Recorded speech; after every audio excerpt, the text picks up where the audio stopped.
This is the Voice of the Land podcast. Now, you did mention that runner on second Yeah. in Major League Baseball, and there's a lot of rule changes they're going to try this year in a shortened season, and kind of the three main ones. The one you talked about, there's also universal DH between both leagues. The pitchers aren't hitting in the National League now. Which it's about time. It's about time, right? Yeah. And, of course, there's a 16-team playoff now instead of 10. What are your guys' thoughts? Do you have any... Are you against any one of these rules, and do you feel like any one of those three that just mentioned have any staying power moving forward? We know that they're going to try some things this season, and we're all for it. Like, Sure. it's already way off in 2020 as it is. But do any of them have staying power, and do any of them concern you? Staying power, I think that they're going to go with the universal DH. Like, that's how it's going to be from now on. And it should be. Yeah. I mean, a pitcher going into a game, that's an automatic out. I mean, Right. let's be honest. Pitchers last year, I think, hit like under $150, which is, I mean, he wouldn't be on your roster. Right. You know? Like, there's no reason why you should have a pitcher on there doing that. So I think the universal DH is going to stay. I don't like having 16 teams making the postseason. Really? I think that's way too many. Okay. That's half your league. Right. Making it. And it's just like the NBA. I think that they need to cut down on that as well. I think you need to have like the top 12 teams in the NBA, East or West. Like, I think that's how that should be, for the NBA. Now, I don't know if you could do that for MLB as well. Mm-hmm. Whatever, but I think that 16 is way too many, especially in a strike shortened year, or I'm sorry, COVID shortened year. Yes. I think that would be just way too many. I mean, you're going to see some mediocre teams getting in, and I just don't like that. The other one was the player starting on second base for extra innings. I love that idea because it takes, we've seen extra inning games go to 20 innings. Right. On average, they're like 13, 14. And at that point in time, we're trying to speed up the game of baseball. Right. We want intensity. We want to have that sort of fun back. What's not fun about having a guy rip a double, the first at bat, in extra innings. And then you're like, okay, we finally got a chance. Right. So, it's a 0-0 game and we got a guy on second base and, in the 10th inning. Like, that's perfect. Do whatever you got to do to get that guy home. That's awesome. I love that. So I hope that those ones stay, that and the universal DH. Once again, too many playoff teams for me. I understand it for this right now just Right. because of, it is a shortened season, but going from here on out, like, that is 16 teams is a lot of teams. I don't want to see all of that. Yeah. Peter, any just kind of some of those rules that you've kind of seen and what you're looking forward to seeing, what you think could stay, what you don't want to see at all? I like the universal DH, and part of the reason is because with the over the last several years, they've expanded interleague play. Yes. And like a couple years ago, the Indians finished their season against the National League, and that really handcuffs them. And I don't think that's fair to the American League teams. So I like that idea. I hope that stays. The extra innings man on second. It's different. It's different. Yeah. I don't know. I'm not sure how I feel about that yet. I'll have to see how it goes. Sure. The expanded playoffs, I see that I'm cool with for this year because of the way it's set up, but I don't think that should stay. But we'll see. Yeah. We may get to it and be like, hey, you know what? Actually, that makes a lot more sense. Well, and it definitely helps out the Indians. Yes. They would have made it last year had that been the rule. Yep. Yeah.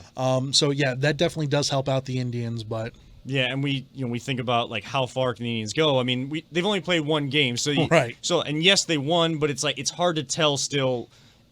Have we seen anything different than what we thought coming in and what we've kind of already talked about? That they do have the chance to make the playoffs when we thought it was going to be 10 teams.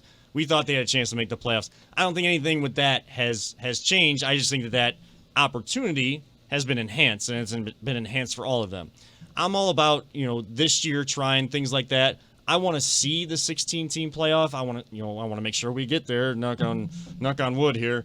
But I want to see what that looks like. Mm-hmm.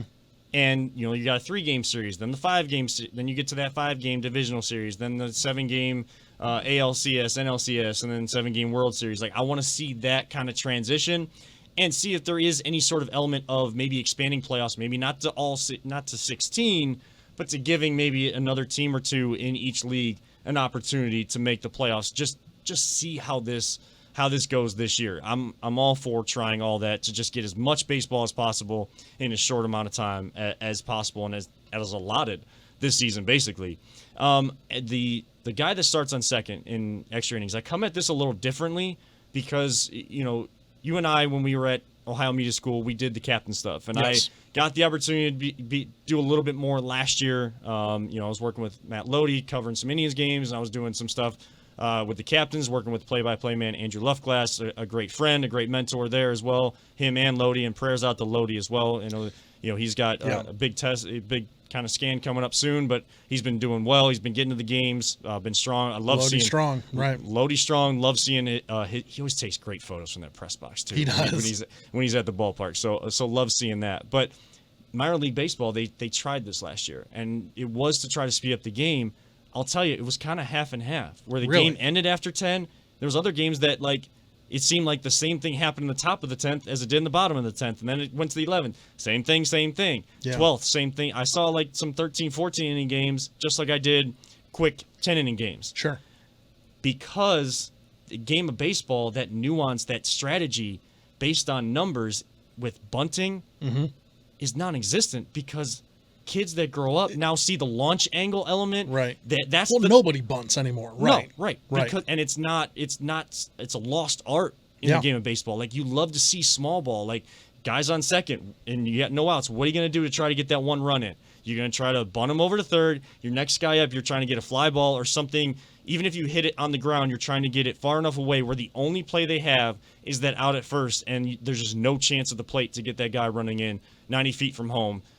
From third base. If anyone does small ball, sorry to stop you. If anyone does small ball, it's going to be Tito. Yes. Yeah, I mean, Tito is that old school dude who will do that sort of thing, which is great because that's going to be an unexpected advantage, I think, for us as Tribe fans. You said it perfectly. It's one of those advantages that I think the Indians have, having Terry Francona. And people have said the team that's going to win this season is going to be the one that can overcome the most adversity, not necessarily the best team, but the one that overcomes things the best, because we're going to see some positive tests. We're going to have COVID-19 still impacting the season with play still going on. Who better than Terry Francona, who keeps his players... Nobody. Nobody's better. No. And he keeps his players locked in on day-to-day things. So you're going to see that from the Indians, but you're not going to see it consistently. So you may see some 10-inning games like last night. A's get that walk-off grand slam. Great. It's a great thing for opening day. It's a great thing to put out there for Major League Baseball. It looks great for Rob Manfred. He's probably cheering. He's loving that. He's loving that by having that rule. And, oh, my gosh, this is how that game ended? Oh, my gosh. Well, then it's going to come down to that 13, 14-inning game where it just keeps going back and forth because both teams still have a chance. And you're going to see, then people start to swing either side of there. So I don't know that necessarily has staying power. The DH is the thing that has staying power, like you guys said. Because I do love trying to watch a pitcher hit, but we don't get to see National League games as much here in Cleveland. So if you're a National League fan, you're getting to see your pitcher hit every fifth day. Sure. In their rotation. You don't get that here in American League, and then there's just that disadvantage or that disconnect when American League plays National League in their ballpark, and then National League comes to play American League. And I think it gives actually older players more of an opportunity for longer careers. Absolutely does. Because now there's more teams where you can have a guy that you can't play in the field anymore, but he still has pop in his bat, and you want that to instill fear in the opposing pitcher to plan for them still. They can still do damage for you. You can be in your 4-hole, your 5-hole, and still get that cleanup hit. That extends guys' careers to be a DH now in all 30 teams. I think it's going to expand on that. If they keep the DH, which we all think that it's a good idea, and I think that they will, you're going to see that in Hall of Fame voters as well. I mean, there's only a handful of players that are designated DH in the Hall of Fame. I think like Edgar Martinez and Poppy's going to make it. Yes. Yeah, obviously. So I think you're going to see a lot more people.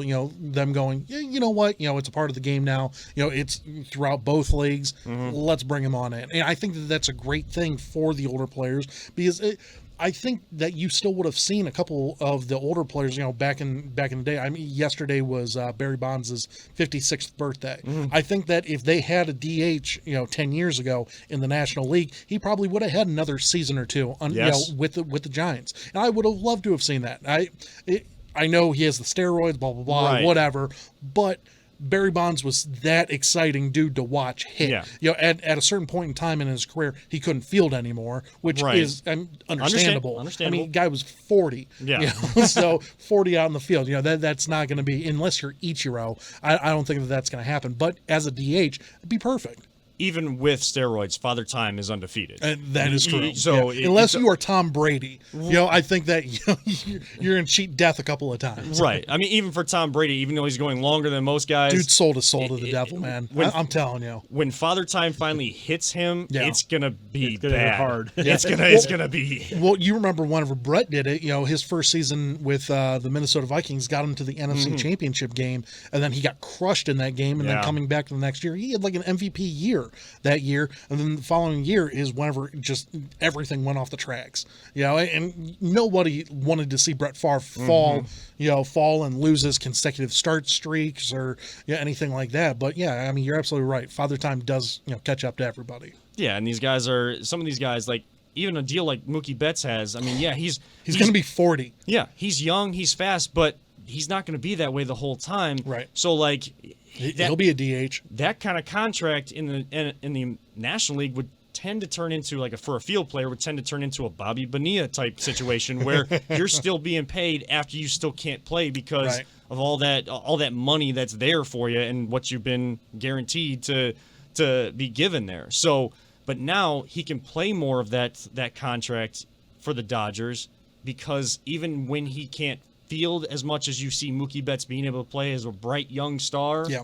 in Major League Baseball right now, you're going to still have that powerful bat or that strong bat that you're still going to want in your lineup later on in that contract. Mm-hmm. And it's just that much more impactful, I think, for teams. Again, I get the baseball purists that want they want that distinction between the two leagues or the pitcher to hit.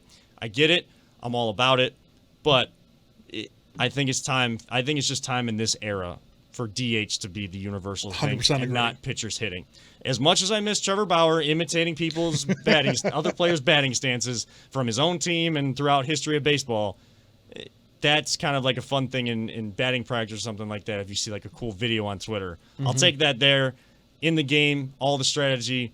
Let's have DH go throughout Major League Baseball the whole time. There's only one, and I just wanted to pop Yeah. in right here. There's only been one pitcher that I was like, you know what, all for having a bat in his hand. Dontrell Willis. Okay. Do you remember how dominating he was? I mean, I believe he was on the 2003 Marlins team, and that dude could rake. Yes, he could. I mean, they moved him up in the lineup. Actually, I think they put him at like the 7 hole, a couple of times because he'd hit like 250, and had like a bunch of doubles and home runs. I mean, the dude could rake out there. And that made for some interesting double switches as well. Jacob Oh, yeah. deGrom of the Mets ain't too bad either. He was Yeah. he was a shortstop, I think, in college who he still has a little Those bit of double threats. I mean, Yeah. that's huge for you. That's for sure. He's got pop in that bat and can hit it out to that weird apple out in the center field. Maybe bring back Bartolo Colon. Yeah. He had his one home run. Was that in San Diego? In San Diego, he Yeah. tried it around the bases. Took about 45 minutes, but he got around. That's a great left field corner at Padres ballpark. I've been there whenever I was living out there. I went to one game out Yeah. there, and it was awesome. Was it? Extra innings. They ended up winning. Fireworks show was fantastic. But yeah, that ballpark. I'm sorry, is awesome out there. Yeah, there's some I would love to get to, even though Yeah. I don't not necessarily a fan of Boston. I'd love to get to Fenway. Been there once as well. Because it kind of gives you like that old school baseball park. I mean, Yeah. I visited League Park where it has that one remaining standing wall of that Right. kind of style ballpark, and just to kind of feel that puts goosebumps on you. Oh, for sure.